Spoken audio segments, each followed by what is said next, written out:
Mientras yo la distraigo, tú vas hasta su casa y cambias las cerraduras. Esas palabras llegaron a mis oídos como un susurro venenoso en medio de mi almuerzo de cumpleaños. Fabiana, mi hija, estaba inclinada sobre la mesa, hablándole al oído a Gonzalo, su marido. Pensaron que no las escucharía por encima del murmullo de las conversaciones y el tintineo de los cubiertos. Pensaron que estaba demasiado distraída cortando mi pastel de chocolate, sonriendo para las fotos que Adriana insistía en tomar desde todos los ángulos posibles. Pero yo sí escuché. Y lo más terrible no fue la traición en sí misma. Fue la naturalidad con la que lo dijeron. Como quien ordena café o comenta sobre el clima. Como si despojarme de mi hogar, de lo único que construí con mis propias manos durante 40 años, fuera algo tan simple como cambiar de canal en la televisión. Gonzalo asintió. Vi cómo sus ojos se desviaron hacia mí por una fracción de segundo, buscando confirmar que yo no había notado nada. Luego se levantó de la mesa con una excusa que ni siquiera registré en mi mente. Algo sobre ir al banco, sobre un trámite urgente, sobre volver pronto. Fabiana sonrió y me apretó la mano por encima del mantel blanco. Mamá, estás radiante hoy. 70 años y pareces de 50. Mentiras envueltas en halagos baratos. Lo vi alejarse por el pasillo del restaurante, sacar las llaves de su auto del bolsillo, mirar una vez más hacia nuestra mesa. Fabiana levantó su copa de vino como en un brindis silencioso. Un código entre ellos. Una señal de que todo estaba en marcha. 50 minutos. Eso fue lo que tardó en volver. Durante ese tiempo, Fabiana se dedicó a entretenerme con una dedicación casi teatral. Me mostró fotos en su teléfono de mis nietos, aunque los veo cada semana. Me preguntó sobre mi salud, sobre si había renovado mis medicamentos, sobre si necesitaba ayuda con las compras del mes. Cada pregunta era una distracción calculada, cada sonrisa una máscara perfectamente ensayada. Adriana, mi sobrina, también estaba en la mesa. Ella no sabía nada, eso era evidente. Hablaba animadamente sobre su nuevo trabajo, sobre un viaje que planeaba hacer a Cancún. Inocente y ajena a la obra de teatro que se representaba frente a sus ojos. Yo seguí el juego. Asentí, reí en los momentos apropiados, probé cada plato que trajeron. Por fuera era la abuela complaciente celebrando un año más de vida. Por dentro, cada segundo se sentía como una eternidad, cada minuto un recordatorio de que en ese preciso instante, alguien estaba intentando robarme todo. Pero había algo que Fabiana no sabía. Algo que Gonzalo descubriría muy pronto. Cuando finalmente regresó, su rostro lo decía todo. Entró al restaurante como un fantasma, con la piel tan blanca que parecía. Sus manos temblaban visiblemente cuando se agarró del respaldo de su silla. Tenía la frente perlada de sudor a pesar del aire acondicionado que mantenía el lugar fresco. Fabiana se levantó de inmediato, alarmada. ¿Qué pasó? ¿Por qué tardaste tanto? Gonzalo me miró. Luego miró a Fabiana. Luego volvió a mirarme a mí. En sus ojos había algo que nunca había visto antes. Miedo genuino mezclado con incredulidad. Abrió la boca 2 veces antes de que las palabras finalmente salieran, entrecortadas y jadeantes. Algo salió mal. Tu madre. La casa. Se dejó caer en la silla como si sus piernas hubieran dejado de sostenerlo.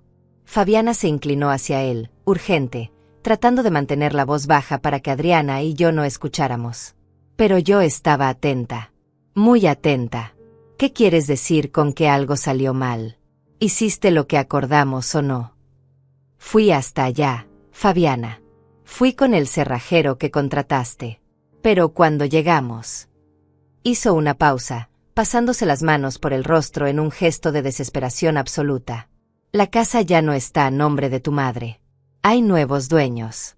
Gente que estaba adentro, viviendo ahí. Me mostraron los papeles. Todo legal, todo firmado ante notario. La venta se hizo hace 3 semanas. El silencio que siguió fue ensordecedor. Fabiana se quedó congelada, con la copa de vino a medio camino de sus labios. Vi cómo su cerebro procesaba la información, cómo sus ojos se movían frenéticamente tratando de encontrarle sentido a lo imposible. Luego, lentamente, su mirada se posó en mí. Yo seguía sonriendo. Tranquila. Serena. Tomé un sorbo de mi agua mineral y coloqué la copa sobre la mesa con delicadeza. Adriana seguía hablando sobre sus planes de viaje, ajena completamente a la tormenta que acababa de desatarse en silencio frente a ella. Mamá. La voz de Fabiana era controlada, pero podía sentir la tensión vibrando debajo de cada sílaba. ¿Vendiste la casa? Sí, hija. La vendí. No había necesidad de mentir. No había necesidad de disculparme. Era mi casa. Mi propiedad. El resultado de 40 años de trabajo como enfermera en el Hospital General, de turnos nocturnos que destrozaron mi espalda, de sacrificios que ella nunca conoció porque yo me aseguré de que tuviera todo lo que necesitaba. ¿Cuándo? ¿Por qué no nos dijiste nada? Hace 3 semanas. Y no tenía por qué decirles nada. No necesitaba su permiso. Gonzalo seguía pálido, mirando alternativamente a Fabiana y a mí como si estuviera presenciando un accidente en cámara lenta. Fabiana, en cambio, comenzaba a recuperar el color en su rostro, pero no era el rosa natural de la salud. Era el rojo intenso de la furia contenida. Esa casa era nuestra herencia. Era lo único que nos ibas a dejar. Esa casa era mía, Fabiana. Mía. No tuya. No de Gonzalo. Mía. Las palabras salieron más firmes de lo que había planeado. Adriana finalmente dejó de hablar y nos miró a todos con confusión evidente en su rostro. Podía sentir las miradas de las mesas cercanas girando discretamente hacia nosotros. ¿Y se puede saber dónde piensas vivir ahora? La pregunta de Fabiana destilaba sarcasmo. ¿O acaso también vendiste tu futuro? Tengo un departamento nuevo. Más pequeño, más cómodo, más fácil de mantener. En un edificio con seguridad las 24 horas. Ya me mudé hace 2 semanas. ¿Y el dinero de la venta? Está en una cuenta de inversión. Bien resguardado. Generando intereses que me permitirán vivir con dignidad el resto de mis días. Fabiana se puso de pie tan bruscamente que su silla crujió contra el piso de madera. Gonzalo intentó detenerla colocando una mano sobre su brazo, pero ella se zafó con un movimiento brusco. ¿Sabes lo que acabas de hacer? ¿Tienes idea de cómo nos has traicionado? La ironía de sus palabras hubiera sido cómica si no fuera tan patética. Ahí estaba, acusándome de traición, cuando apenas 50 minutos antes había enviado a su marido a robarme mi hogar. No traicioné a nadie, Fabiana. Protegí lo que era mío. Para entender cómo llegué a ese momento, sentada en un restaurante viendo a mi propia hija desmoronarse frente a mí, necesito regresar 42 años atrás. A cuando tenía 28 años y acababa de enviudar con una niña de 3 años en brazos. Roberto murió en un accidente de construcción. Una viga mal asegurada, un descuido de 5 segundos, y mi mundo entero se derrumbó. Me dejó sin nada más que deudas y una renta que vencía en 2 semanas. El seguro de la empresa tardó meses en procesarse, y cuando finalmente llegó, apenas alcanzó para cubrir el funeral y los gastos médicos que habíamos acumulado durante su agonía en el hospital. Recuerdo estar sentada en el piso de nuestra habitación alquilada, con Fabiana dormida en mi regazo, mirando los 3 billetes de $20 que quedaban en mi cartera. $60 entre nosotras y la calle. Conseguí trabajo como enfermera auxiliar en el Hospital General San Rafael al día siguiente. No tenía título, apenas había terminado la secundaria, pero la supervisora de turno vio algo en mis ojos. Desesperación, quizás. O determinación. Me puso a limpiar instrumentos y cambiar sábanas por $5 la hora. Fabiana creció en las salas de espera de ese hospital. Hacía sus tareas mientras yo terminaba el turno de noche. Aprendió a leer entre el olor a desinfectante y los pasillos blancos interminables. Cuando cumplió 8 años, ya sabía tomar mi orden del cafetín y llevarla hasta la sala de enfermeras sin derramar una gota. Yo trabajaba 16 horas al día.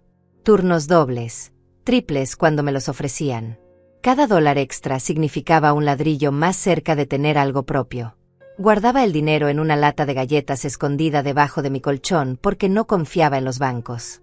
En 3 años junté $1,200. Con ese dinero compré un terreno. Un pedazo de tierra sin servicios en las afueras de la ciudad, tan barato que el vendedor se rió cuando le pregunté si el precio era real. Señora, ahí no hay ni agua ni luz. Solo tierra y piedras. Me dio igual. Era mío. Contraté a un albañil que aceptó que le pagara por semanas. Domingo tras domingo iba a ver cómo crecían las paredes de lo que sería nuestra casa. Fabiana me acompañaba con su muñeca favorita, sentándose sobre las pilas de ladrillos mientras yo discutía con el maestro de obra sobre cada centavo gastado. Tardamos 4 años en terminarla. 4 años de sacrificios que Fabiana nunca entendió realmente porque para cuando nos mudamos, ella tenía 12 años y solo recordaba vivir en cuartos de alquiler. Para ella, la casa era simplemente donde vivíamos. Para mí, era el resultado de sangre, sudor y noches sin dormir. Conseguí conectar la luz pagando sobornos que me dolieron en el alma. El agua llegó 2 años después, cuando finalmente el municipio extendió las tuberías hasta nuestra zona. Para entonces yo ya era enfermera titulada. Había estudiado por las noches, cargando libros al hospital, robándole horas al sueño que mi cuerpo necesitaba desesperadamente. Mi salario subió de $5 la hora a 9. Luego a 12. A los 40 años ganaba $15 por hora y trabajaba 60 horas a la semana. $900 al mes que se iban en comida, servicios, la secundaria privada de Fabiana porque yo quería que tuviera lo que yo nunca tuve. Ella nunca pasó hambre. Nunca usó ropa de segunda mano. Nunca tuvo que elegir entre cuadernos o zapatos nuevos. Yo me aseguré de eso, aunque significara que mis propios zapatos tuvieran agujeros en las suelas y mi uniforme de enfermera estuviera remendado en lugares que nadie veía. Cuando Fabiana cumplió 18 años y anunció que se casaría con Gonzalo, un vendedor de seguros que acababa de conocer, traté de razonar con ella. Espera, hija. Termina una carrera primero. Ten algo tuyo antes de atarte a alguien. Pero ella estaba enamorada, o lo que una chica de 18 años cree que es amor, y no hubo forma de convencerla. Les pagué la boda. $3,000 que había ahorrado para arreglar el techo de la casa, que goteaba cada vez que llovía fuerte. Pero era mi única hija y quería verla feliz, así que gasté cada centavo en un vestido blanco, un salón decorado, y una comida para 120 invitados. Gonzalo resultó ser exactamente lo que parecía, un hombre mediocre con sueños grandes y capacidad pequeña. Vendía seguros cuando había clientes, y cuando no los había, que era la mayor parte del tiempo, vivía del salario de Fabiana, quien había conseguido trabajo como recepcionista en una clínica dental. Tuvieron 2 hijos. Mis nietos, a quienes amé desde el momento en que nacieron. Pero criar 2 niños con un solo salario era imposible, así que yo ayudaba. Siempre ayudaba. $50 aquí, 100 allá. Pagaba los útiles escolares, los uniformes, las consultas médicas cuando se enfermaban. Fabiana nunca dijo gracias. Simplemente extendía la mano y yo llenaba el vacío con billetes que representaban horas de mi vida que nunca recuperaría. Pero la casa siempre fue mía. Eso nunca estuvo en discusión. Estaba a mi nombre, pagada con mi sudor, construida ladrillo por ladrillo con mis propias decisiones y sacrificios. Hasta que Roberto murió. No mi esposo Roberto, que llevaba décadas bajo tierra. El hermano de Roberto, mi cuñado, quien había desaparecido de nuestras vidas cuando su hermano murió y solo reapareció 35 años después con un abogado y una demanda. Reclamaba que el terreno donde construí mi casa había sido comprado originalmente por su padre, el suegro que apenas conocí. Que técnicamente nunca se había hecho una división legal de la herencia entre los hermanos. Que por lo tanto, el 50% de esa propiedad le pertenecía a él. Apareció con papeles amarillentos, con sellos que parecían legítimos, con un abogado que hablaba con palabras técnicas diseñadas para confundir y asustar. Me exigió que vendiera la casa y le diera la mitad del dinero, o que le pagara $50,000 por su parte. $50,000 que yo no tenía. Pasé 2 años en tribunales. 2 años pagándole a un abogado con cada centavo que podía reunir. 2 años durmiendo 3 horas por noche, trabajando turnos extras para cubrir los honorarios legales que aumentaban cada mes como una enfermedad incurable. Fabiana durante ese tiempo se mantuvo extrañamente callada. No ofreció ayuda económica, no preguntó cómo estaba sobrellevándolo emocionalmente. Solo aparecía cada 15 días a preguntarme sobre el caso, sobre qué decían los abogados, sobre cuáles eran las probabilidades de que yo perdiera la casa. Ahora entiendo por qué preguntaba con tanto interés. El juez finalmente dictaminó a mi favor. Los papeles de Roberto eran falsificaciones toscas. El terreno había sido comprado legalmente por mí, con mi dinero, sin ninguna participación de la familia de mi difunto esposo. La sentencia fue clara, La propiedad era 100% mía, sin ninguna deuda ni obligación hacia nadie. Pero el proceso me costó $32,000 en honorarios legales. Me costó 2 años de mi vida. Me costó mi salud, porque desarrollé presión alta por el estrés constante. Y me costó algo más valioso. Me costó ver la verdadera naturaleza de mi hija. Porque cuando el juez dictó sentencia y yo salí del tribunal llorando de alivio, Fabiana no me abrazó. No celebró conmigo. Me miró con algo en sus ojos que tardé semanas en identificar. Era decepción. Decepción porque yo había ganado. Porque la casa seguía siendo mía. Porque su plan silencioso de heredarla pronto se había desvanecido frente a un juez que reconoció la verdad. Los meses que siguieron a la victoria legal fueron extraños. Fabiana comenzó a visitarme con más frecuencia, pero sus visitas tenían un propósito que yo tardé en comprender completamente. Llegaba con Gonzalo los domingos por la tarde, siempre con alguna excusa, que los niños querían ver a la abuela, que pasaban por el rumbo, que hacía tiempo que no compartíamos una comida. Pero yo notaba cosas. Pequeños detalles que una madre aprende a detectar después de décadas de conocer a su hija. La forma en que sus ojos recorrían las habitaciones, como inventariando cada mueble. Como Gonzalo preguntaba casualmente sobre el valor de la propiedad ahora que el barrio había mejorado. Las conversaciones que terminaban abruptamente cuando yo entraba a la sala. Una tarde, mientras preparaba café en la cocina, los escuché hablar en el patio. La ventana estaba entreabierta y sus voces llegaban con claridad. Tiene 70 años, Gonzalo. No va a vivir para siempre. Era la voz de Fabiana, cargada con una frialdad que me heló la sangre. Lo sé, pero no podemos simplemente esperar a que, ya sabes. Gonzalo sonaba incómodo, como siempre que tenía que enfrentar realidades desagradables. ¿Por qué no? Es la herencia legítima. Soy hija única. Todo esto será nuestro eventualmente. Eventualmente no nos sirve. Los niños necesitan una casa más grande ahora. Necesitamos ese dinero ahora. Estamos pagando renta cuando podríamos estar viviendo aquí. Ya lo sé. Créeme que lo sé. Pero no puedo simplemente pedirle que me dé la casa. Acabamos de salir de un juicio donde peleo como leona para mantenerla. Entonces convéncela de que la venda y te dé el dinero. O de que la ponga a tu nombre. Dile que es para protegerla de futuros problemas legales. Hubo un silencio largo. Luego Fabiana habló de nuevo, y su voz era calculadora, pensativa. Podría funcionar. Pero tendría que hacerlo gradualmente. Primero convencerla de que viva conmigo unos meses, que la casa está muy grande para ella sola. Luego sugerirle que la rente mientras tanto. Y finalmente. ¿Y finalmente qué? Finalmente hacerla ver que lo más sensato es transferirla a mi nombre. Por su propio bien. Por su seguridad. Vertí el café con manos temblorosas. Cada palabra era una puñalada silenciosa. No era el hecho de que quisiera la casa lo que me dolía, era la manipulación, la frialdad con la que planeaban desarmarme pedazo por pedazo.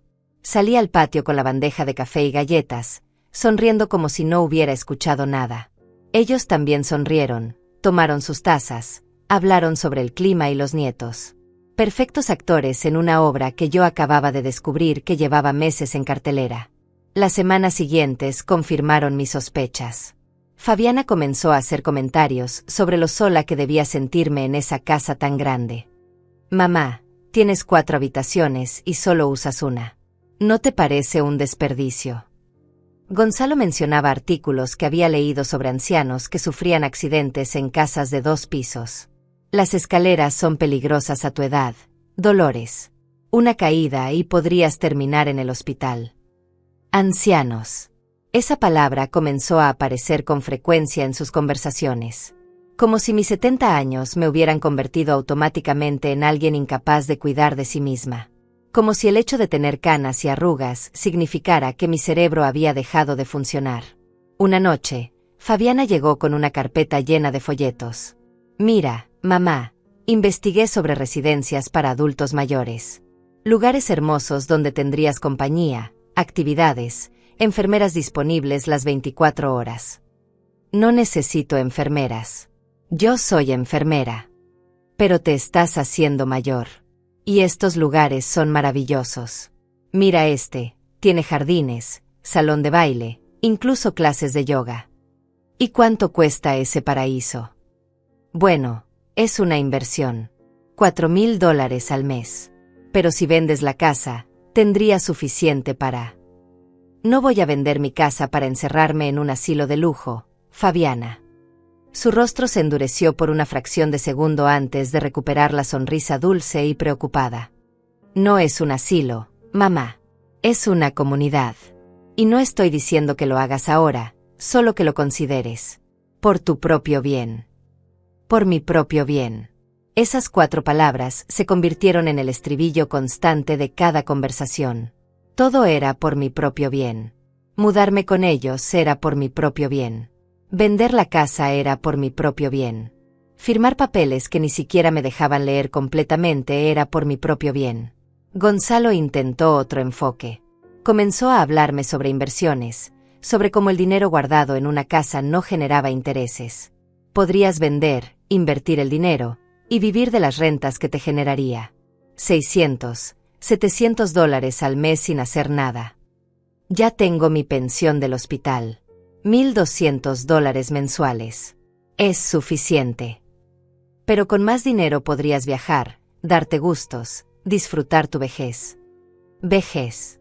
Otra palabra que comenzaba a aparecer con demasiada frecuencia, siempre cargada con implicaciones de incapacidad, de necesidad de supervisión, de dependencia.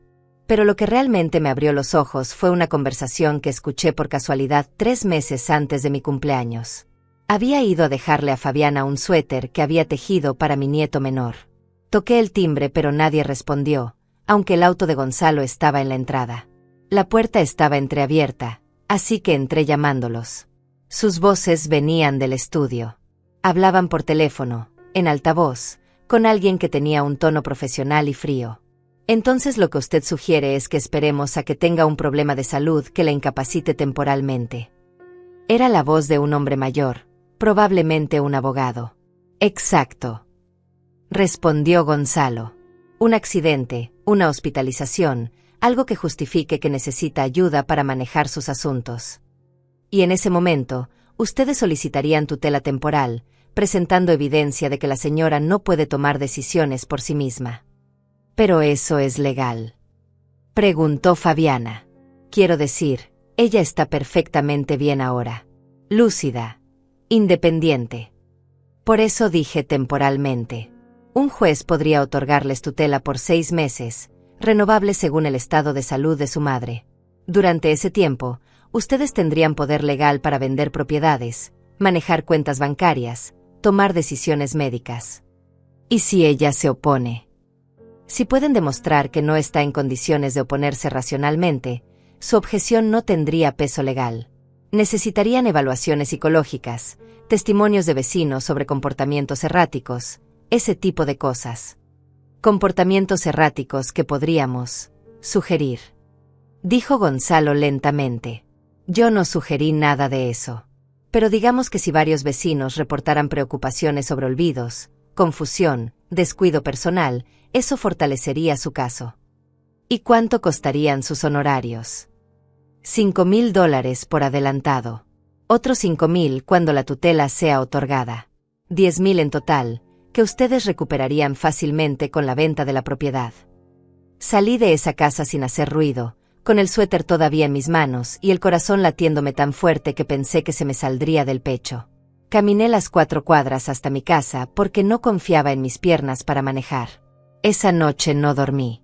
Me senté en la sala, mirando las paredes que había visto construir ladrillo por ladrillo, pensando en cada sacrificio que había hecho para llegar hasta ahí. Y pensando en cómo mi propia hija estaba planeando arrebatármelo todo usando las mismas leyes que supuestamente deberían protegerme. No lloré. El llanto era un lujo que no podía permitirme.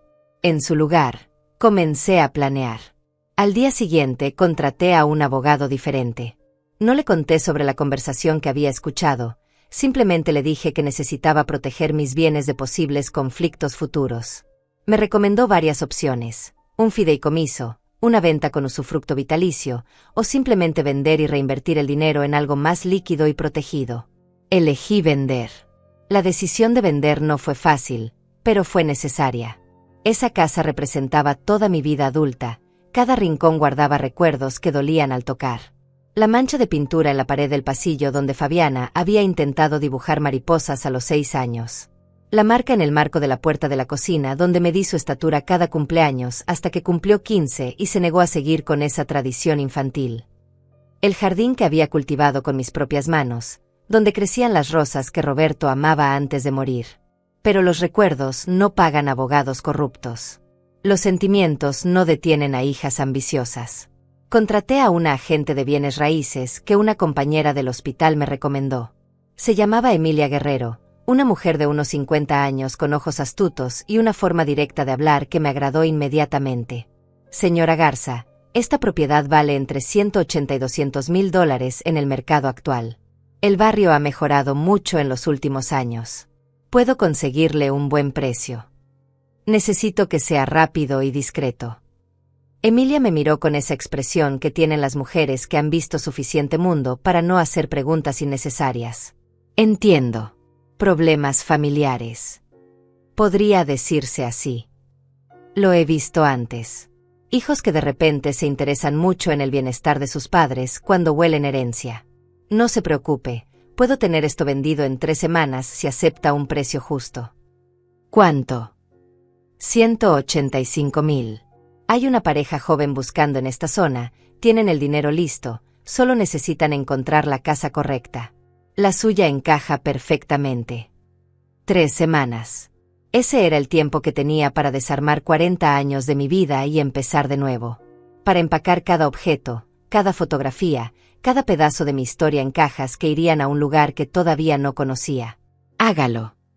Firmamos los papeles esa misma tarde. Emilia me explicó cada cláusula, cada término legal, asegurándose de que entendiera exactamente lo que estaba haciendo. La venta sería en efectivo, sin financiamiento, lo que significaba que podría cerrarse en menos de un mes una vez que encontráramos al comprador adecuado. ¿Y dónde piensa mudarse?, preguntó mientras guardaba los documentos en su portafolio. Todavía no lo sé. Necesito encontrar algo pequeño, seguro, donde nadie sepa dónde estoy. Conozco un edificio en el centro. Apartamentos para personas mayores, pero no es un asilo. Son departamentos independientes con seguridad las 24 horas, cámaras, portero. Muchas enfermeras jubiladas viven ahí. Podría conseguirle uno de un dormitorio por $900 al mes. Puedo verlo hoy. Fuimos esa misma tarde. El edificio era moderno, de 6 pisos, con fachada limpia y un jardín pequeño pero bien cuidado en la entrada. El portero saludó a Emilia por su nombre. Claramente ella había traído clientes antes. El apartamento del 3er piso estaba vacío y olía a pintura fresca. Una sala pequeña con ventana hacia la calle, cocina integrada con electrodomésticos nuevos, un dormitorio lo suficientemente grande para mi cama y un armario, y un baño completo con barras de seguridad ya instaladas. Es perfecto. No quiere pensarlo. No hay nada que pensar.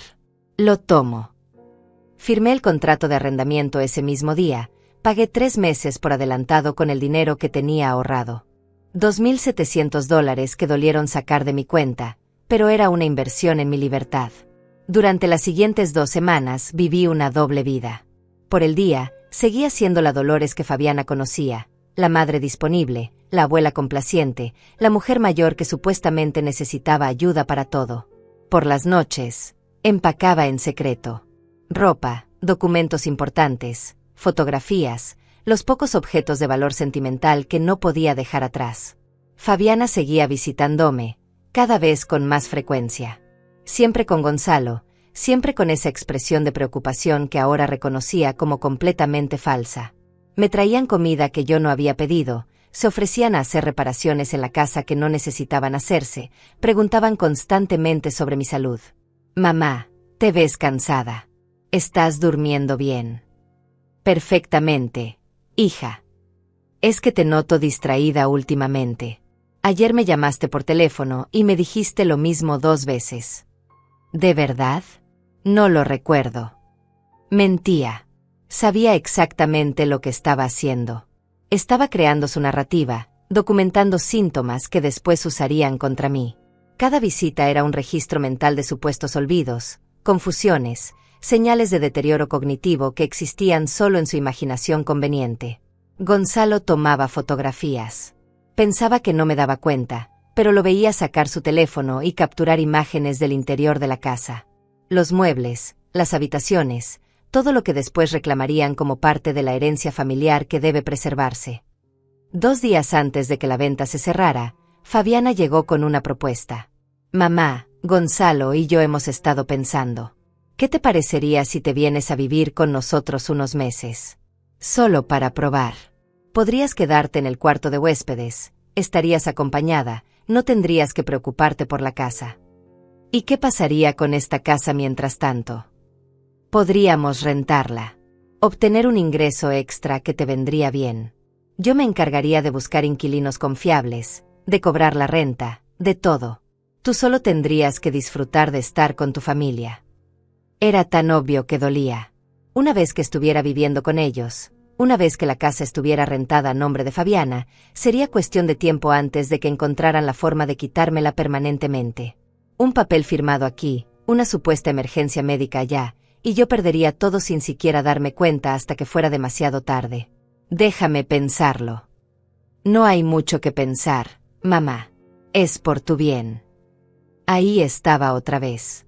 Por mi bien. Como si yo fuera incapaz de saber qué era lo mejor para mí misma. Dame una semana. Una semana entonces. Pero piénsalo seriamente. Ya no estás para vivir sola, mamá. A tu edad, cualquier cosa puede pasar.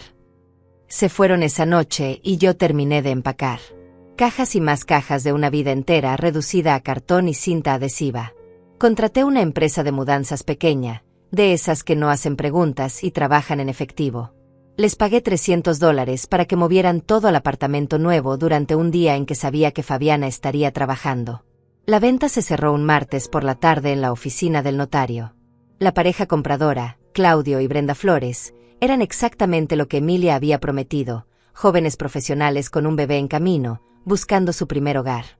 Tenían los ojos brillantes de quien está empezando, la misma ilusión que yo había tenido 40 años atrás cuando compré ese terreno vacío. Cuidaremos mucho su casa, señora Garza. Dijo Brenda con sinceridad genuina. Podemos sentir todo el amor que hay en cada rincón. Casi lloré. Casi. Pero me mantuve firme, sonreí, firmé cada papel que el notario puso frente a mí. La transferencia bancaria llegó a mi cuenta mientras estábamos aún en la oficina. $185,000. Menos los honorarios de Emilia, menos los gastos de cierre, me quedaron $172,000 limpios. ¿Qué piensa hacer con el dinero? Preguntó el notario mientras sellaba los documentos finales. Invertirlo en algo que me dé paz. Esa misma tarde abrí 3 cuentas diferentes. Una de inversión a largo plazo que generaría intereses modestos pero seguros. Una cuenta de ahorro de emergencia con $50,000 que nadie podría tocar sin mi autorización personal y física en el banco. Y una cuenta corriente normal para mis gastos mensuales. Todo bajo mi nombre únicamente. Sin beneficiarios, sin cotitulares, sin ninguna forma de que alguien más pudiera acceder a ese dinero incluso si me declaraban incapacitada. El abogado que contraté se aseguró de que cada cuenta estuviera protegida con instrucciones específicas. En caso de enfermedad o incapacidad, el banco debía contactar directamente a mi abogado, no a ningún familiar. Cualquier intento de tutela o poder legal tendría que pasar por el primero, y él tenía instrucciones estrictas de pelear cada solicitud como si su vida dependiera de ello. Me costó otros $2,000 en honorarios legales, pero valió cada centavo. La mudanza al apartamento nuevo fue casi anticlimática. Mis pertenencias ocupaban apenas la mitad del espacio disponible. Me di cuenta de cuánto peso había estado cargando innecesariamente todos estos años. Muebles que nunca usaba, ropa que no me ponía desde hacía décadas, objetos decorativos que solo juntaban polvo. Mi nueva vida en el apartamento comenzó con un silencio que no había experimentado en años. No era el silencio vacío de la soledad, sino el silencio lleno de posibilidades. Cada mañana despertaba sabiendo que ese espacio era completamente mío, que nadie vendría a juzgar cómo lo decoraba o a sugerir que era demasiado grande para mí. Pero sabía que el silencio no duraría. Fabiana eventualmente notaría algo. Y tenía que estar preparada para ese momento. Durante la primera semana en mi nuevo hogar, Establecí una rutina. Desayunaba en la pequeña mesa junto a la ventana, viendo la ciudad despertar. Salía a caminar por el parque cercano cada mañana, conociendo a otras mujeres de mi edad que también habían elegido vivir independientemente. Por las tardes, leía o veía televisión sin el peso constante de preguntarme cuándo sonaría el timbre con otra visita casual de mi hija. Le había dado mi nuevo número de teléfono solo a mi abogado y a Emilia. Mi teléfono anterior lo mantuve activo, pero lo dejaba en el cajón de la mesita de noche, revisándolo solo una vez al día para ver los mensajes de Fabiana. Eran predecibles en su falsedad. Mamá, pasé por tu casa hoy pero no estabas. ¿Dónde andas? Mamá, necesito hablar contigo sobre lo que discutimos. ¿Cuándo puedo visitarte? Mamá, estoy preocupada. No contestas mis llamadas. ¿Estás bien? No respondía inmediatamente. Esperaba unas horas, a veces un día entero, antes de enviar respuestas cortas y vagas. Estoy bien, hija. Ocupada con algunos asuntos personales.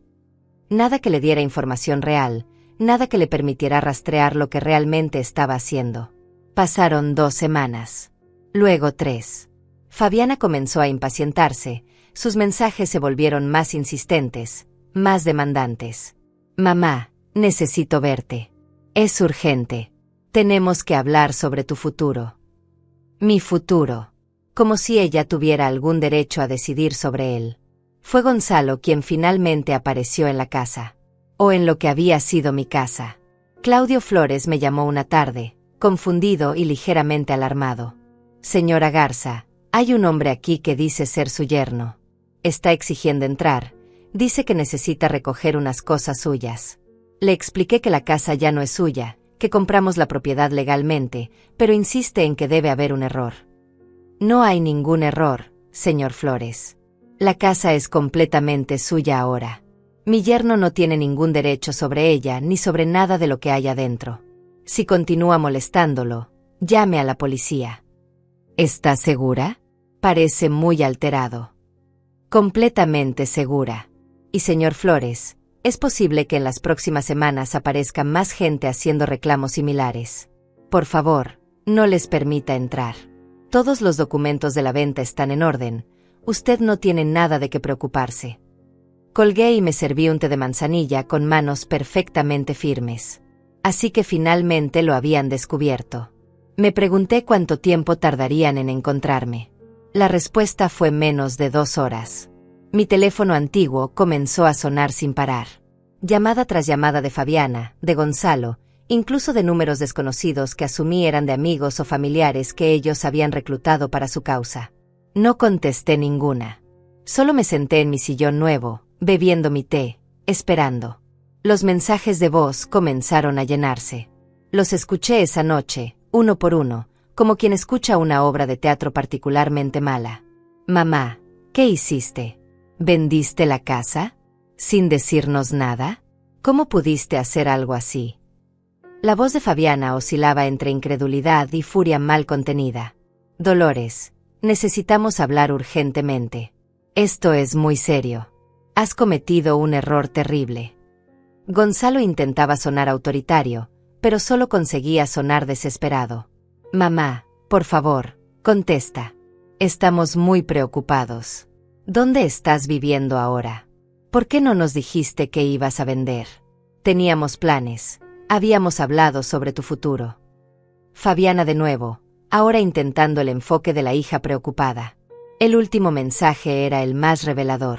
Fabiana había dejado de fingir. ¿Sabes qué, mamá? Esto no va a quedarse así. Esa casa era nuestra herencia. Trabajamos para eso. Cuidamos de ti esperando que fueras justa con nosotros. No puedes simplemente venderla y quedarte con todo el dinero. Vamos a pelear esto legalmente. Gonzalo ya habló con un abogado. Tenemos derechos. Derechos. Qué palabra tan interesante viniendo de alguien que había planeado despojarme de los míos. Borré todos los mensajes y apagué el teléfono. No lo necesitaría más. Al día siguiente, Fabiana apareció en el hospital donde yo había trabajado durante 40 años. Preguntó por mí en recursos humanos. Exigió saber si tenía alguna dirección de contacto actualizada en mis archivos. La supervisora de turno, quien me conocía bien, le explicó educadamente que esa información era confidencial y que si yo no había compartido mi dirección con ella, el hospital no podía hacerlo. Es mi madre. Tiene 70 años. Vendió su casa y nadie sabe dónde está. Podría estar en peligro. Fabiana había perfeccionado su tono de hija angustiada. Su madre trabajó aquí durante 40 años. La conozco personalmente. Es una de las mujeres más capaces e inteligentes que he conocido. Si decidió no compartir su ubicación con usted, estoy segura de que tiene sus razones. La supervisora no se dejó manipular. Supe de esta conversación porque la supervisora me llamó esa misma tarde a mi nuevo número, riéndose. Dolores, tu hija vino hoy haciendo un escándalo. ¿Está todo bien? ¿Necesitas ayuda? Todo está perfectamente bien, Hortensia. Solo una hija que no puede aceptar que su madre todavía tiene derecho a tomar sus propias decisiones. Ah, de esas. Tuve una similar. Querían internarme en un asilo para quedarse con mi casa. Les demostré que todavía puedo correr más rápido que ellos. Se rió con esa risa profunda que siempre me había gustado. Si necesitas algo, cualquier cosa, llámame. Lo haré. Gracias, Hortensia. Pero Fabiana y Gonzalo no se dieron por vencidos. Comenzaron a buscarme sistemáticamente. Fueron a todos los lugares donde sabían que yo solía ir. La iglesia del barrio, el supermercado donde había comprado durante años, la casa de Adriana, mi sobrina. Adriana me llamó preocupada. Tía Dolores, Fabiana estuvo aquí. Dice que vendiste tu casa y desapareciste. Que está muy preocupada por ti. ¿Qué está pasando? Estoy bien, Adriana. Solo tomé algunas decisiones sobre mi vida que a Fabiana no le gustaron. Pero son mis decisiones que tomar. ¿Vendiste la casa? Sí. ¿Y estás viviendo sola en algún lugar? Estoy viviendo muy bien, en un lugar seguro, con mi dinero protegido y mi paz mental intacta. Hubo un silencio. Luego Adriana suspiró. Fabiana me pidió que si te veía, tratara de convencerte de que te mudaras con ellos. Dijo algo sobre que no es seguro que estés sola a tu edad. ¿Y tú qué piensas? Pienso que eres la mujer más fuerte que conozco y que si tomaste esta decisión, fue por una buena razón. Pero también pienso que Fabiana está realmente alterada. Dice que vas a pelear esto legalmente. Que lo haga. No tiene ninguna base legal. Tía, ¿qué pasó realmente? Fabiana siempre ha sido complicada, lo sé. Pero esto parece más serio. Le conté. No todo, pero lo suficiente. La conversación que había escuchado sobre la tutela, los planes para manipularme, el abogado corrupto dispuesto a ayudarlos a despojarme de mi autonomía y mi patrimonio. Adriana guardó silencio durante largo rato. Cuando finalmente habló, su voz temblaba con una mezcla de rabia y tristeza. No puedo creer que sea capaz de eso. Es tu hija. Precisamente por eso duele tanto. ¿Qué vas a hacer ahora? Nada. Ya hice lo que tenía que hacer. Protegí mis bienes, aseguré mi independencia, y ahora voy a vivir el resto de mi vida en paz. Lo que Fabiana haga o deje de hacer ya no es mi problema. Pero yo sabía que Fabiana no se rendiría tan fácilmente. La conocía demasiado bien. Cuando quería algo, no paraba hasta conseguirlo o hasta que la realidad la golpeaba con suficiente fuerza como para hacerla desistir. Y todavía no habíamos llegado a ese punto. Pasaron 3 semanas de silencio relativo. No intentó contactarme directamente, no apareció en los lugares donde solía verme. Ese silencio me puso más nerviosa que todas sus llamadas juntas. Significaba que estaba planeando algo, reagrupándose, preparando su siguiente movimiento. Mi abogado me llamó un viernes por la tarde. Señora Garza, recibí una notificación. Su hija presentó una solicitud judicial alegando preocupación por su bienestar mental y su capacidad para manejar sus asuntos financieros. Ahí estaba. Exactamente lo que había escuchado en aquella conversación hace meses. El plan seguía en marcha, solo que ahora yo ya no tenía nada que ellos pudieran tomar. ¿Qué alega específicamente? Que vendió su propiedad de manera impulsiva y sin consultarlo con su familia. Que ha mostrado signos de confusión y deterioro cognitivo. que se ha aislado socialmente y no responde a intentos de comunicación de su única hija. Solicita una evaluación psicológica obligatoria y una audiencia para determinar si necesita tutela temporal. ¿Qué tan serio es esto? Depende del juez. Algunos toman estas solicitudes muy en serio, especialmente cuando vienen de familiares directos. Otros son más escépticos. Necesitaremos preparar una defensa sólida. ¿Tiene alguna evidencia de que está en plenas facultades mentales?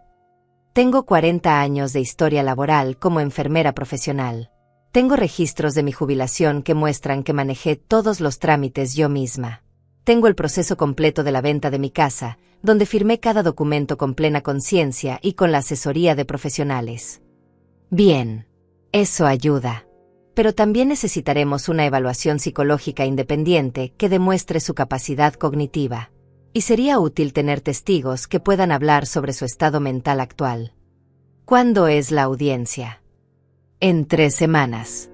Pero antes de eso, el juez ordenó una visita de un trabajador social a su residencia actual para evaluar sus condiciones de vida. Por supuesto. Querían ver dónde vivía, cómo vivía, buscar cualquier evidencia de negligencia personal o incapacidad para cuidarme. Era parte de la estrategia que había escuchado meses atrás. Fabiana sabe dónde vivo. No según los documentos que presentó. Alega que no tiene conocimiento de su paradero actual, lo cual usa como evidencia adicional de su supuesto deterioro mental. Dice que una persona en sus cabales no desaparecería sin dejar dirección a su única familia. ¡Qué conveniente! Señora Garza, necesito preguntarle algo importante. ¿Hay alguna posibilidad de que su hija tenga razón? ¿Algún momento de confusión real, algún olvido significativo, algo que ella pueda usar en su contra? Tengo 70 años, no 30. A veces olvido dónde dejé mis lentes o que iba a comprar en el supermercado. Pero mi mente está perfectamente clara. Vendí mi casa porque descubrí que mi hija planeaba robármela. Me mudé sin decirle porque no confío en ella. Esas no son acciones de una persona confundida, son acciones de una persona protegiéndose. Entonces eso es exactamente lo que diremos en la audiencia. La evaluación psicológica fue 3 días después. El doctor Francisco Esquivel era un psiquiatra forense con 30 años de experiencia evaluando capacidad mental en casos legales. Me hizo pruebas de memoria, de razonamiento lógico, de orientación temporal y espacial. Me pidió que resolviera problemas matemáticos, que recordara listas de palabras, que explicara el significado de refranes comunes. Señora Garza, sus resultados están muy por encima del promedio para su edad. No hay ninguna evidencia de deterioro cognitivo, demencia o incapacidad mental de ningún tipo. Su memoria a corto y largo plazo funcionan perfectamente. Su capacidad de razonamiento es excelente. Desde un punto de vista clínico, está completamente capacitada para manejar sus propios asuntos. Puede poner eso por escrito. Ya lo hice. Mi reporte estará disponible para el juez antes de la audiencia. El trabajador social llegó a mi apartamento un martes por la mañana. Era una mujer joven, probablemente de unos 35 años, con una tablet en la mano y una expresión profesionalmente neutral. Señora Garza, soy Emilia Herrera, trabajadora social asignada por el juzgado. Necesito hacerle algunas preguntas y observar sus condiciones de vida actuales. Adelante, por favor. Recorrió el apartamento lentamente, tomando notas. Revisó la cocina, el baño, el dormitorio.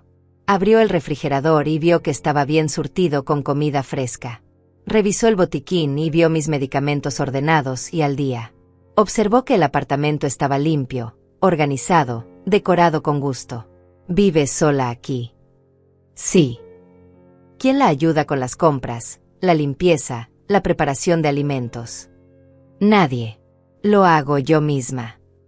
¿Tiene alguna dificultad para realizar estas tareas? Ninguna. Fui enfermera durante 40 años. Sé cuidarme perfectamente. ¿Por qué se mudó de su casa anterior? Porque descubrí que mi hija planeaba quitármela usando medios legales cuestionables.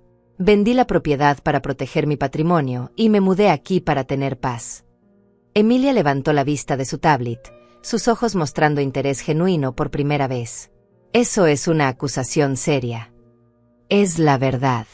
Escuché una conversación entre mi hija, su esposo, y un abogado discutiendo cómo obtener tutela sobre mí basándose en supuestos problemas mentales que no tengo. Tomé medidas preventivas. ¿Tiene alguna evidencia de esa conversación? Mi palabra. Y el hecho de que ahora están haciendo exactamente lo que planearon hacer, solicitar tutela basándose en alegaciones falsas de incapacidad mental. Emilia escribió durante varios minutos. Luego me hizo más preguntas. Sobre mi rutina diaria, mis actividades sociales, mi salud física, mis finanzas. Le mostré mis estados de cuenta bancarios, mis recibos de pago de renta, mis registros médicos actualizados. Señora Garza, tengo que decirle que he evaluado docenas de casos como este. La mayoría son situaciones genuinas donde una persona mayor necesita ayuda. Pero algunos. Hizo una pausa. Algunos son familiares tratando de tomar control de bienes antes de que sea legalmente apropiado. ¿Y cuál cree que es mi caso? Creo que usted está perfectamente capacitada para vivir independientemente y manejar sus propios asuntos. Mi reporte reflejará eso. 2 semanas después llegó la fecha de mi cumpleaños número 70. No había planeado celebrarlo. La idea de festejar mientras enfrentaba una batalla legal con mi propia hija me parecía absurda. Pero Adriana insistió. Tía, no puedes dejar que Fabiana te robe también tu cumpleaños. Vamos a hacer un almuerzo pequeño. Solo nosotras dos si quieres. Pero tienes que celebrar que llegaste a 70 años y que sigues siendo dueña de tu propia vida. Tenía razón. Así que acepté, pero con una condición. El restaurante lo elegiría yo, y le daría la dirección solo esa mañana. No quería arriesgarme a que Adriana, sin querer, le dijera algo a Fabiana. Elegí un restaurante pequeño en el centro, cerca de mi apartamento. Un lugar acogedor donde la comida era buena y el ambiente tranquilo. Llegué temprano y pedí una mesa cerca de la ventana. Adriana llegó puntual, con un pastel pequeño de chocolate y un abrazo sincero. Feliz cumpleaños, tía. 70 años de ser la mujer más fuerte que conozco. Ordenamos comida, charlamos sobre su vida, sus planes de viaje que finalmente se habían concretado. Era agradable tener una conversación normal, sin tensión, sin segundas intenciones ocultas. Estábamos por pedir el café cuando vi algo que hizo que se me helara la sangre. Fabiana entraba al restaurante con Gonzalo. No fue coincidencia. La forma en que Fabiana escaneó el restaurante con los ojos, la manera en que Gonzalo caminaba medio paso detrás de ella, la expresión de determinación en su rostro. Habían venido buscándome. Y de alguna manera habían descubierto dónde estaría. Mi mirada se clavó en Adriana, quien palideció instantáneamente. Tía, yo no. Ella me llamó esta mañana y me preguntó si sabía algo de ti. Le dije que no, pero... Su voz se quebró. Revisó mi teléfono. Debe haberlo hecho mientras yo estaba en el baño en su casa ayer. Vio tus mensajes. Lo siento tanto. No tuve tiempo de responder. Fabiana ya había llegado a nuestra mesa. Mamá, qué sorpresa encontrarte aquí. Su voz goteaba sarcasmo. Celebrando tu cumpleaños con Adriana, pero no con tu propia hija. No me sorprende que hayas venido sin invitación. Parece ser tu especialidad últimamente. Gonzalo jaló una silla de la mesa de al lado y ambos se sentaron sin esperar permiso. Adriana me miró con ojos suplicantes, claramente incómoda pero sin saber cómo manejar la situación. Necesitamos hablar, mamá, sobre muchas cosas. Fabiana colocó su bolso sobre la mesa como quien marca territorio. No tenemos nada de qué hablar. Ah, no. ¿Qué tal sobre cómo vendiste la casa familiar sin decirnos nada? ¿Qué tal sobre cómo desapareciste durante semanas sin dar explicaciones? ¿Qué tal sobre el hecho de que estás actuando de manera completamente irracional? Irracional. Repetí la palabra lentamente. Qué interesante que uses exactamente la misma terminología que tu abogado usó en los documentos que presentaste ante el juez. Su rostro se tensó por una fracción de segundo antes de recuperar la compostura. Presenté esos documentos porque estoy genuinamente preocupada por ti. Cualquier hija lo haría. Cualquier hija que quisiera robarle a su madre, querrás decir. Adriana ahogó un grito. Gonzalo se removió incómodo en su silla. Fabiana, sin embargo, mantuvo la mirada fija en mí. No sé de qué estás hablando. Claro que lo sabes. Sé del abogado con quien hablaste. Sé del plan para obtener tutela sobre mí. Sé que planeaban declararme incapaz para tomar control de mis bienes. Lo único que no sabían es que yo me enteré antes de que pudieran ejecutarlo. El silencio que siguió fue denso, pesado. Los comensales de las mesas cercanas habían dejado de hablar y nos miraban con disimulo. El mesero que venía hacia nosotros con el café dio media vuelta discretamente. «Estás paranoica», dijo Fabiana finalmente. Eso es exactamente el tipo de pensamiento que demuestra que necesitas ayuda. Imaginar conspiraciones, creer que tu propia familia quiere hacerte daño. No es paranoia cuando es verdad. Y no tuve que imaginarlo, lo escuché directamente de tu boca. Gonzalo intervino por primera vez. Dolores, entiendo que estés molesta. Pero necesitas ver esto desde nuestra perspectiva. Vendiste una propiedad de casi $200,000 sin consultarlo con nadie. Te mudaste sin dejar dirección. No respondes llamadas. Estos son comportamientos preocupantes en alguien de tu edad. ¿Comportamientos preocupantes? Era mi casa, comprada con mi dinero, construida con mi trabajo.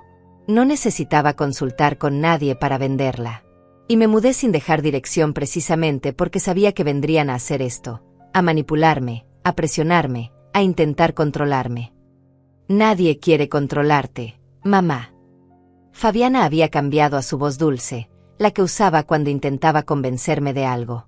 Solo queremos lo mejor para ti. Eres nuestra madre. Te amamos. Si me amaran, respetarían mis decisiones.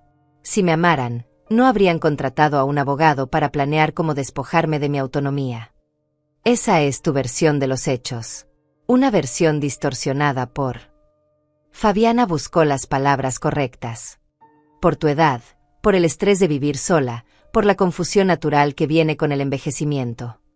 Ahí estaba otra vez. La narrativa cuidadosamente construida. Cada palabra elegida para pintar un cuadro de una anciana confundida, no de una mujer inteligente protegiendo lo suyo. No estoy confundida, Fabiana. Estoy más lúcida de lo que he estado en años. Y lo que veo con claridad es que planeaban robarme todo bajo el pretexto de cuidarme. Nadie iba a robarte nada. La voz de Fabiana subió de volumen. Varias cabezas se giraron abiertamente hacia nosotros. Esa casa era tu herencia para nosotros. Para tu familia. La vendiste y te quedaste con todo el dinero. Y ahí estaba la verdad, finalmente sin disfraz. Era mi dinero, Fabiana. No tu herencia.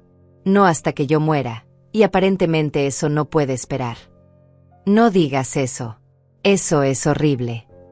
¿Horrible? ¿Sabes qué es horrible? Que tu propia hija te espíe, que planee declararte incapaz, que contrate abogados corruptos para despojarte de todo lo que trabajaste 40 años para conseguir. Eso es horrible. Gonzalo se inclinó hacia adelante, con las manos entrelazadas sobre la mesa. Mira, Dolores. Seamos prácticos. Vendiste la casa, está bien. Pero ese dinero es mucho para que una persona de tu edad lo maneje sola. Podrían estafarte, podrías hacer malas inversiones, podrías perderlo todo. Déjanos ayudarte a manejarlo. Podemos abrir una cuenta conjunta, yo puedo asesorarte con las inversiones, nos aseguramos de que esté seguro. ¿Seguro para quién? ¿Para mí o para ustedes? Para todos. Somos familia. La familia no planea traicionarse mutuamente. Fabiana golpeó la mesa con la palma de la mano, haciendo que los cubiertos tintinearan. Basta. Esto es ridículo. Mamá, vienes con nosotros ahora mismo. Vamos a tu apartamento, recoges tus cosas, y te vienes a vivir con nosotros donde podemos cuidarte apropiadamente. No voy a ningún lado contigo. No estoy preguntando. Estoy diciéndote. Y yo te estoy diciendo que no tienes ningún derecho sobre mí. Soy una mujer adulta, en plenas facultades mentales, y tomo mis propias decisiones. La audiencia es en 5 días. Dijo Gonzalo. El juez va a escuchar toda la evidencia que tenemos. Los vecinos de tu antigua casa que reportaron que te veían desorientada. El personal del hospital que notó cambios en tu comportamiento antes de jubilarte. Todo está documentado. Mentiras. Cada palabra era una mentira cuidadosamente plantada, testimonios que probablemente habían fabricado o manipulado para construir su caso. Que presenten lo que quieran. Yo tengo mi propia evidencia. Evaluaciones psicológicas que demuestran mi capacidad mental completa. Reportes del trabajador social que confirman que vivo independientemente sin problemas. Y sobre todo, tengo la verdad. La verdad. Fabiana se rió con amargura. Tu verdad es que estás obstinada, testaruda, negándote a aceptar que necesitas ayuda. Esa no es la verdad, mamá. Esa es tu ego negándose a admitir que ya no puedes hacer todo sola. Me puse de pie. Adriana hizo lo mismo inmediatamente, colocándose a mi lado en un gesto de apoyo silencioso. Llevo 70 años haciendo las cosas sola, Fabiana. Crié a una hija sola después de que tu padre murió. Construí una casa sola. Me abrí camino en una profesión sola. Y voy a terminar mis días sola si eso significa mantener mi dignidad intacta. Mamá, por favor. Por primera vez, la voz de Fabiana tembló con algo que podría haber sido emoción genuina. O tal vez solo era frustración de que su plan se había desmoronado. No tiene que ser así. Podemos arreglar esto. Podemos. ¿Pueden qué? ¿Pueden dejar de intentar controlarme? ¿Pueden respetar que soy dueña de mi propia vida? No, Fabiana. No pueden. Porque nunca me vieron como una persona con derecho a decidir. Solo me vieron como una fuente de recursos que eventualmente heredarían. Saqué mi cartera y dejé 3 billetes de $20 sobre la mesa, suficiente para cubrir la cuenta de Adriana y mía con propina generosa. Feliz cumpleaños para mí. Dije sin emoción. Adriana, vámonos. Esto no termina aquí. Gonzalo se puso de pie también. Vamos a pelear esto hasta el final. Háganlo. Pero déjenme decirles algo. Mientras ustedes planeaban cómo robarme, yo ya me había protegido. El dinero está invertido en cuentas que no pueden tocar. Mi apartamento está a nombre de una corporación de la que soy única beneficiaria. Y tengo instrucciones legales claras sobre qué hacer si intentan declararme incapaz. Eso suena a paranoia, mamá. ¿No lo ves? Suena a inteligencia, hija. Algo que claramente subestimaste en mí. Salimos del restaurante bajo la mirada de todos los presentes. Los 5 días hasta la audiencia fueron los más largos de mi vida. No por miedo, sino por la anticipación de finalmente poder decir mi verdad frente a alguien con autoridad para hacer que Fabiana y Gonzalo entendieran que habían perdido. Mi abogado, el doctor Claudio Guerrero, me preparó exhaustivamente. Repasamos cada detalle de mi caso, cada documento, cada evidencia. Me enseñó a mantener la calma sin importar qué acusaciones hicieran, a responder con claridad y precisión, a no dejarme provocar emocionalmente. Van a intentar pintarla como una anciana confundida y testaruda. Me advirtió. Su estrategia depende de hacer que el juez la vea como alguien incapaz de tomar decisiones racionales. Usted tiene que demostrar exactamente lo contrario con cada palabra que diga. No será difícil. Solo tengo que ser yo misma. Exacto. Sea usted misma, la mujer que construyó una vida desde cero, que trabajó 40 años como enfermera, que tomó decisiones inteligentes para proteger su patrimonio. Esa es la mujer que el juez necesita ver. La mañana de la audiencia me vestí con cuidado. Un traje sastre gris que había comprado especialmente para la ocasión, discreto pero elegante. Zapatos cómodos pero formales. Un maquillaje ligero que resaltaba mi rostro sin exageraciones. Quería verme exactamente como lo que era, una mujer de 70 años en pleno control de sus facultades. Llegué al juzgado media hora antes de lo programado. El doctor Guerrero ya estaba ahí, revisando documentos en su portafolio. Me saludó con una sonrisa tranquilizadora. Lista. Más que lista. Fabiana y Gonzalo llegaron 15 minutos después con su abogado, un hombre de unos 50 años con traje caro y expresión de tiburón. Se llamaba Horacio Flores, según decía su identificación. No me miraron directamente, pero podía sentir sus ojos evaluándome, buscando cualquier signo de debilidad que pudieran explotar. La sala de audiencias era pequeña, formal, con paredes de madera oscura y olor a papel viejo. El juez entró puntualmente, un hombre de unos 60 años con cabello gris y lentes gruesos. Se presentó como el juez Emilio Herrera. Buenos días. Estamos aquí para evaluar la solicitud de tutela temporal presentada por la señora Fabiana Garza sobre su madre, la señora Dolores Garza. Procederemos con los testimonios. Abogado Flores, puede comenzar. Horacio Flores se puso de pie y comenzó su presentación con voz firme y autoritaria. Su señoría, estamos aquí porque una hija preocupada ha notado cambios alarmantes en el comportamiento de su madre. La señora Dolores Garza, de 70 años, ha tomado decisiones financieras impulsivas e irracionales que ponen en riesgo su bienestar futuro. Vendió su propiedad familiar, valuada en casi $200,000, sin consultar con su única familia. Se mudó sin dejar dirección de contacto. Ha cortado comunicación con su hija. Estos son comportamientos que sugieren deterioro cognitivo y necesidad de supervisión. Me mantuve sentada, tranquila, con las manos sobre mi regazo. El doctor Guerrero me había advertido que este sería su enfoque. Dejar que hablaran primero, que mostraran su mano, antes de presentar nuestra defensa.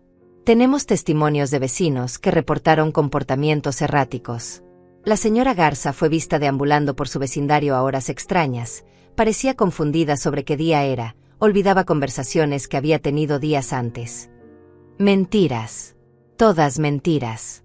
Pero dichas con tal convicción que alguien que no me conociera podría creerlas. Además, su señoría, el aislamiento social es un síntoma clásico de deterioro mental en personas de edad avanzada. La señora Garza ha rechazado todo intento de su familia de ayudarla, de mantener contacto, incluso de saber dónde vive. Este rechazo de apoyo familiar es profundamente preocupante.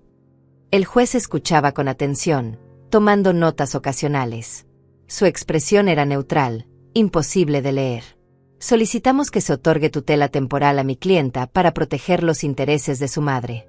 No se trata de controlarla, sino de asegurar que las decisiones que tome sean en su mejor interés y estén supervisadas por alguien que la ama y se preocupa por ella. Cuando terminó, el juez se volvió hacia el doctor Guerrero. Defensa. Mi abogado se puso de pie con calma, sin prisa. Su señoría, lo que hemos escuchado es una narrativa cuidadosamente construida para justificar el control de los bienes de una mujer perfectamente capaz. Mi clienta no es una anciana confundida. Es una profesional jubilada con 40 años de experiencia como enfermera, con historial impecable de manejo de sus propios asuntos, y con capacidad mental completamente intacta. Colocó varios documentos sobre la mesa del juez.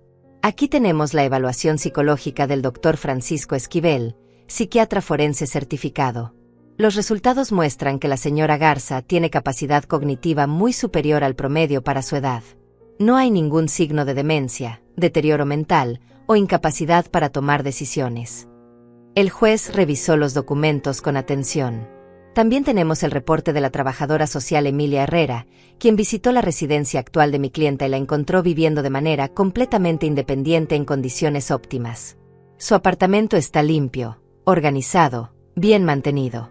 Ella maneja sus propias finanzas, su propia alimentación, su propio cuidado personal sin ninguna dificultad.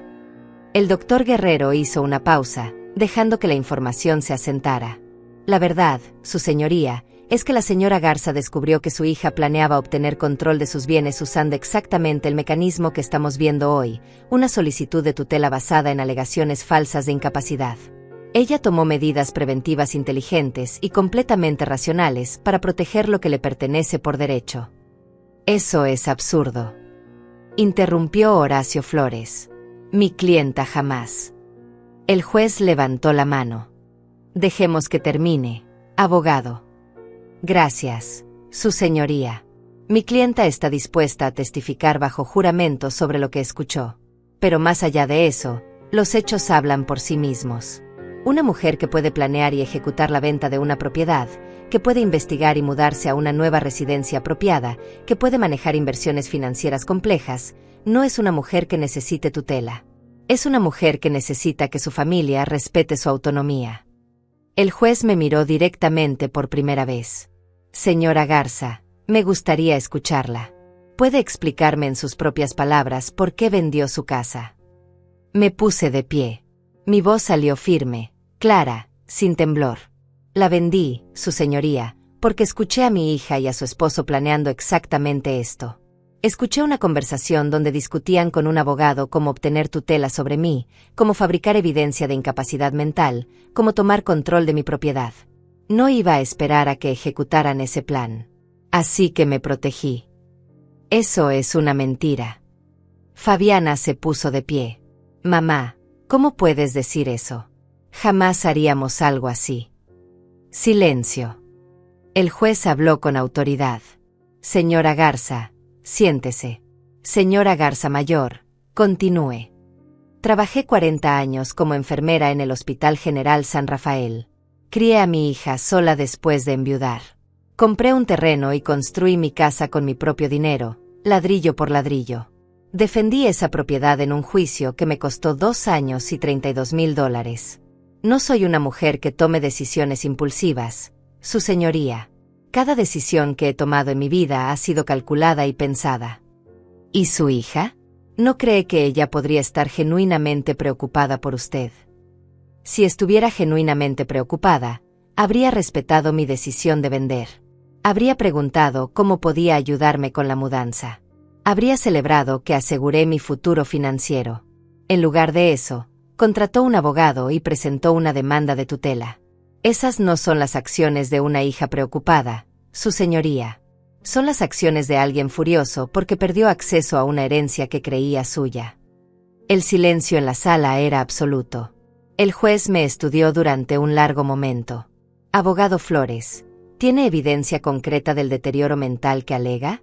Evaluaciones médicas, reportes documentados, algo más allá de testimonios anecdóticos. Horacio Flores vaciló por primera vez. Su señoría, tenemos los testimonios de vecinos que... ¿Testimonios de vecinos que la vieron confundida? ¿Tiene declaraciones juradas de esos vecinos? Nombres, contactos verificables. Estamos en proceso de... ¿O son testimonios que su clienta le relató de segunda mano? Su señoría, es común en estos casos que... Responda la pregunta, abogado. ¿Tiene declaraciones juradas verificables o no? No en este momento, su señoría. Pero podemos obtenerlas si se nos da tiempo. El juez cerró la carpeta frente a él con un golpe seco. El juez se recostó en su silla, mirando alternativamente a Fabiana y a mí. Luego habló con una voz que no dejaba espacio para interpretaciones. He revisado toda la documentación presentada. La evaluación psicológica de la señora Dolores Garza muestra capacidad mental completa. El reporte de la trabajadora social confirma que vive independientemente sin problemas. Sus registros financieros demuestran que maneja sus asuntos con responsabilidad.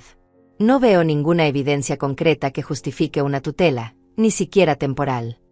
Fabiana palideció. Gonzalo se aferró al borde de la mesa. Lo que sí veo, continuó el juez, es una mujer de 70 años que tomó decisiones inteligentes para proteger su patrimonio de lo que ella percibía como una amenaza. Puede que esa percepción sea correcta o no, pero el hecho es que tenía todo el derecho legal de vender su propiedad, mudarse donde quisiera y manejar su dinero como considerara apropiado. No necesitaba el permiso de nadie. El juez miró directamente a Fabiana. Señora Garza, entiendo que pueda estar preocupada por su madre. Pero preocupación no es fundamento legal para quitar la autonomía de una persona competente. Su madre ha demostrado estar en plenas facultades. Esta solicitud de tutela queda denegada. El golpe del mazo resonó en la sala como un trueno final. Caso cerrado. Pueden retirarse. Salí de ese juzgado con la cabeza en alto. Fabiana y Gonzalo se quedaron en sus asientos, inmóviles, como estatuas desalmirando un mundo que se había derrumbado a su alrededor. No me volteé a verlos. No tenía nada más que decirles. En la calle, el doctor Guerrero me estrechó la mano con una sonrisa genuina. Lo hizo perfectamente, señora Garza. No podría haber salido mejor. Gracias, doctor, por todo. ¿Qué hará ahora? Vivir. Simplemente vivir. Y eso fue exactamente lo que hice. Los días se convirtieron en semanas, las semanas en meses. Fabiana intentó contactarme 3 veces más durante el primer mes después de la audiencia. Mensajes de texto que oscilaban entre súplicas y acusaciones. Los ignoré todos. Eventualmente, dejó de intentarlo. Adriana me visitaba cada 15 días. Me contaba que Fabiana y Gonzalo habían tenido que mudarse a un apartamento más pequeño porque no podían pagar la renta de su casa anterior. Que los niños preguntaban por mí, pero Fabiana les decía que la abuela estaba enferma y no podía recibir visitas. Otra mentira más en su colección. ¿No te da tristeza, tía? Son tus nietos. Me da tristeza que estén siendo criados por alguien que valora el dinero más que la familia. Pero no puedo salvarlos de eso. Solo puedo salvarme a mí misma. Mi vida en el apartamento se volvió una rutina cómoda y predecible. Despertaba temprano, tomaba café viendo el amanecer sobre la ciudad. Salía a caminar por el parque donde había hecho amigas, otras mujeres de mi edad que también habían elegido la independencia sobre la comodidad falsa de depender de sus hijos. Una de ellas, Brenda Esquivel, me contó su propia historia una tarde mientras tomábamos té en su apartamento. Su hijo había intentado internarla en un asilo para quedarse con su casa. Ella había peleado legalmente, ganado, y ahora vivía en el mismo edificio que yo, 3 pisos arriba. Nuestros hijos crecieron en una época donde todo se les dio fácil, me dijo. No entienden el valor del sacrificio porque nunca tuvieron que hacerlo. Y cuando ven que tenemos algo que ellos no tienen, no piensan en trabajar para conseguirlo. Piensan en cómo quitárnoslo. Tenía razón. Habíamos trabajado tanto para darles una vida mejor que olvidamos enseñarles a valorar el esfuerzo detrás de cada cosa. Con el dinero de la venta de mi casa, después de pagar todos los gastos legales y establecer mis inversiones, me quedaron $155,000 bien protegidos. Los intereses generaban aproximadamente $600 mensuales que, sumados a mi pensión de $1,200, me daban $1,800 al mes. Más que suficiente para vivir cómodamente. Me inscribí en clases de pintura en el centro comunitario. Descubrí que tenía talento para los paisajes, especialmente para capturar la luz del atardecer sobre las montañas que rodeaban la ciudad. Mis pinturas comenzaron a decorar las paredes de mi apartamento, reemplazando fotografías viejas de una familia que ya no existía de la forma en que yo había imaginado. Un año después de la audiencia, recibí una carta. Era de Fabiana. La letra era la misma que había conocido desde que aprendió a escribir de niña, pero las palabras eran de una mujer que yo ya no reconocía. Mamá, sé que no tengo derecho a pedirte nada después de todo lo que pasó. Pero Gonzalo y yo estamos pasando por dificultades económicas serias. Los niños necesitan útiles escolares, uniformes nuevos. Te pido, no como tu hija, sino como madre de tus nietos, que consideres ayudarnos. Solo esta vez. Solo esta vez. Las mismas palabras que había usado docenas de veces antes.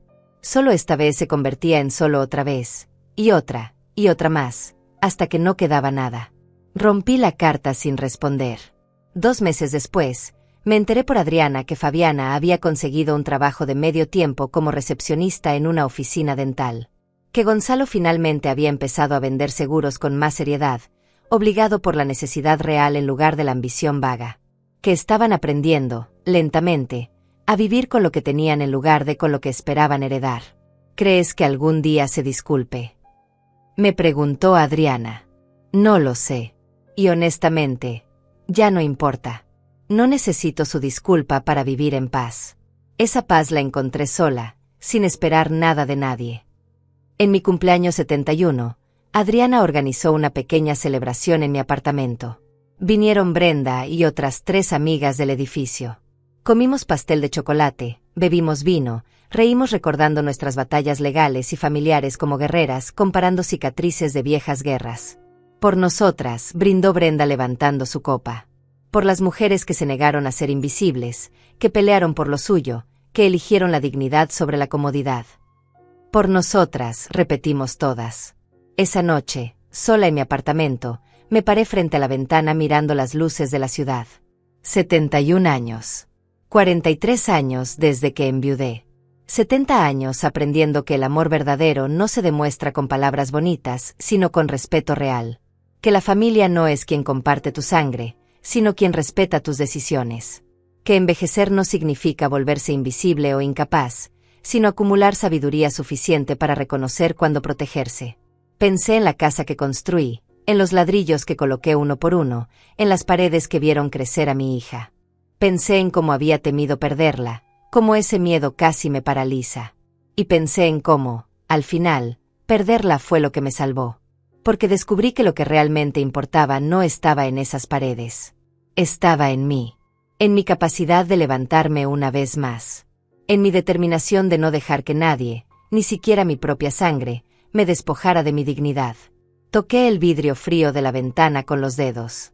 71 años y recién estaba aprendiendo a vivir para mí misma. No era tarde. Nunca es tarde para elegir tu propia paz. Mi teléfono sonó. Era un mensaje de Adriana con una fotografía de mis nietos. Hermosos, sonrientes, ajenos a todas las batallas que se habían librado en su nombre. Tal vez algún día, cuando fueran mayores, entenderían. Tal vez vendrían a buscarme y yo les contaría esta historia. Les enseñaría que amar a alguien no significa sacrificarse hasta desaparecer. O tal vez no. Tal vez esta historia terminaría aquí, en este apartamento, con una mujer de 71 años mirando por la ventana, sosteniendo una copa de vino, sintiéndose más libre de lo que se había sentido en décadas. Y eso era suficiente. Más que suficiente. Era todo.